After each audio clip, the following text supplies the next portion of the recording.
Pleasant Sabbath to you, YouTube. Back with the Leafs report from last night.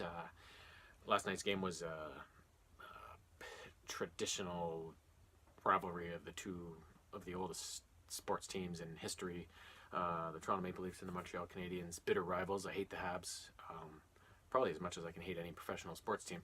And the game did not disappoint. The Leafs, of course, this year are expected to be amazing because of the players they have, whereas the Habs were not expected to be much of anything. Very lacking in star power and just not very deep overall. But somehow they have managed to win games this year, and they're only, well, now they're a few points behind Toronto, but they're right in the thick of the playoff race, and which I hate, but you know what, it did make for a good game last night, and if the two were to meet in the first round of the playoffs, that would be pretty fun. So there is that side of it, I guess. But last night's game was in Montreal. The Leafs just started a road trip, and it started off with a bang. Montreal won the first number of shifts, scored early on a tip in front of Freddie that he couldn't do anything about. A couple minutes after that, though, the Leafs responded with some good work down low behind the net by Hyman, and Janssen capitalized on it and got his 14th of the season, maybe. And then a couple minutes after that, Zaitsev got his second of the year finally on a nice wrist shot from the point that snuck through a ton of bodies in front of Price. And that's the way the first ended, 2-1 Leafs. And then in the second period, not too far into it, Freddie had a huge miscue. He just waved at one. It was a easy little kind of snapshot from very far out, and he just plain missed it. And that tied things up. And that was all the scoring that we'd see in the second period. And then in the third, they traded goals. And Nylander got the Leafs goal, which was nice to see because you can tell he's finally shaken off being out for so long. And he's finally starting to get back to his old self.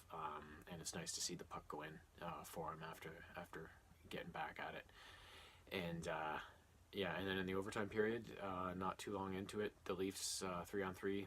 Marner, of course, dipsy doodling at the line. He punched a little pass up ahead to Tavares, who was in alone on Price, and he beat him with a backhand to end the game. So the Leafs won 4-3, gave a point to the Habs, but they came out with the 2, which is the main thing, and I guess pulled ahead from Montreal by a point and from Boston by another couple points. And yeah, so it was a good game overall. And yeah, there wasn't any real surprises. The Leafs lineup was pretty much as has been the last little while. And Freddie looked good other than his whiff. The game was pretty evenly played, and it was very much a track meet. It was very fast-paced, because the Habs are the one thing the Habs do have is good speed, as do the Leafs. So it was just, a lot of it was end-to-end, back-and-forth action, which was fun to watch. And then the commentators, Simpson and Houston, were commenting on, whenever a power play came along, it totally slowed the game down because the teams would set up and look for that perfectly